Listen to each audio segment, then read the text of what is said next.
Joe Biden has made his case to the American people. On the final night of the convention, the former VP laid out the reasons he should be running the nation come 2021.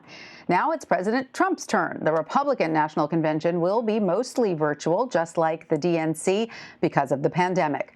Official business for the RNC will take place on the first night from Charlotte, North Carolina, with the remainder coming from Washington, D.C.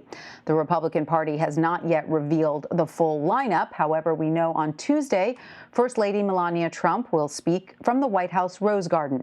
Then Vice President Mike Pence will accept renomination at the Fort McHenry National Monument in Baltimore. Finally, the president himself will speak on Thursday from the White House. Tim Murtaugh joins me now. He's the communications director for President Trump's 2020 re-election campaign. Tim, welcome. Thank you so much for being with us. Sure. Happy to be with you. So, what is the Trump campaign's response to Biden's speech last night and the overall messaging from Democrats this week?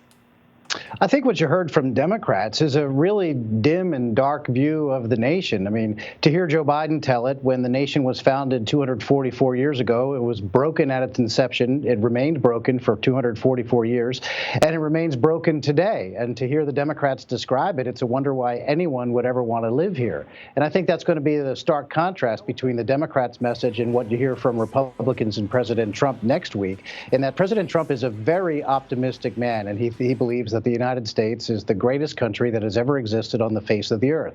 He'll talk about his accomplishments, and I think what we heard from Joe Biden was more notable for what he did not say. He did not talk about his plan to raise taxes on more than 80% of Americans by $4 trillion. He didn't talk about his open borders policy and not deporting criminal illegal aliens and giving illegal aliens taxpayer-provided health care, and also work permits for illegal aliens so that they can compete with American workers for jobs as we come out of the coronavirus crisis. And so I think it will be a stark contrast. Fair, Joe Biden doesn't believe, to be fair, Joe Biden does not believe in totally open borders. That's a mischaracterization. Well, no, I don't believe it is. If you say you're not going to criminalize illegal border crossings, if you say you are not going to deport illegal aliens who have committed crimes, and if you say that you support sanctuary cities where local law enforcement officials won't cooperate with national border patrol, then yes, in fact, you have instituted open borders. If you say you're going to disregard your laws and not enforce them, then you effectively have no laws. That's an open border. Well, let's move on to the Democrats' appeal that they tried to make over the past few days to expand their electorate. They definitely were trying to get both progressives under the tent, but also Republicans who don't feel the president has lived up to expectations. As you know, there are, several more vocal Republicans this time around who are sort of working against President Trump's reelection. It is undeniable that the president's most hardened supporters are not enough to win in November. So how does the campaign plan to try to expand beyond the base and expand the electorate next week at the Republican National Convention? Those Republicans, so-called Republicans that you saw at the DNC over the past week, they didn't support President Trump in 2016 anyway.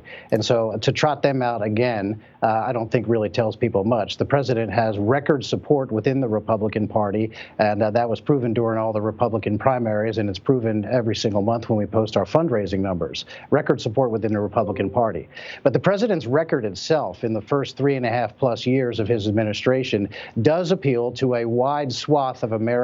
Record-setting unemployment low numbers for all kinds of categories of Americans: women, Black Americans, Latinos, Asians, veterans, disabled Americans. All across the board, the economic news before it was artificially interrupted by the global pandemic was fantastic. And we know that the president is making inroads in the Black community because of his record, not only economically, but for record support of historically Black colleges and universities. Also criminal justice reform that no other president was able to get through before.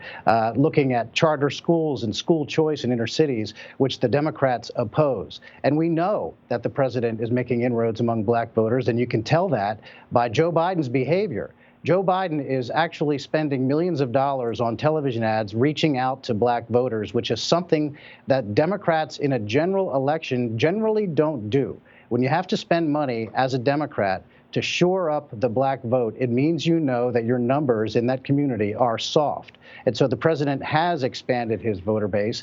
This is not an election that relies only on Republican voters to come out for Donald Trump. His economic success and his message of optimism for the future is what is selling people all across America. And still, in all likelihood, this is not the summer the president was hoping that would come before his re-election bid. I mean, more than 170,000 Americans are dead from COVID-19. The economy is slumping. There's unrest over systemic racism. And all of this did happen on the president's watch. How does he plan to ask the American people for another 4 years when, by all measures, the country is not in a better place than it was even a year ago? Let's take the coronavirus situation. We saw that the president acted early, and Americans can see that. It was back in January when the task force actually began meeting, and it was before the end of January that the president ordered the restriction of travel from China to try to control the spread of the coronavirus. We also know that at that time, if Joe Biden had been president, he would not have done that because he criticized the president move restricting travel from China as xenophobic and fear-mongering. So we know that Joe Biden would not have done that. And it has been credited by medical experts across the board, including Dr. Fauci, with saving countless thousands of American lives. And so we know by that action that Joe Biden would not have taken if Joe Biden had been president at that time. The United States would be in a far worse position today than we are, in fact. And so I think the American people can see that President Trump has been doing everything that is within his power to fight the virus. We've got the economy back on track. 3 consecutive record months, 9.3 million jobs created, the single biggest job creation period in American history. And so the American people know President Trump built the economy once to the world's envy, and he's doing it a second time. And Joe Biden has a record of economic catastrophe in his wake and will raise taxes by $4 trillion, which is not what you do when you're trying to recover. To be fair, the jobs creation that happened in the past few months is still way below pre-pandemic levels, and there are some Americans that do criticize Trump's handling of the pandemic and say that that is partially due to where the economy is. But let's move on and look into what's ahead for the RNC. We know that the First Lady and the Vice President will speak on the president's behalf next week. Can you give us some insight into what else we may be able to expect? Yeah, and it's going to be a fairly unusual participation level by the president. The president will be featured every single night of the convention, and as you said, we'll hear from the First Lady. We'll also hear from Vice President Mike Pence from Ford McHenry. Lots of members of the Trump family will be involved and be appearing at the convention. But ours will be also very focused on real people and people telling the stories about how the president's policies have improved their lives over the course of less than 4 years that he's been in office.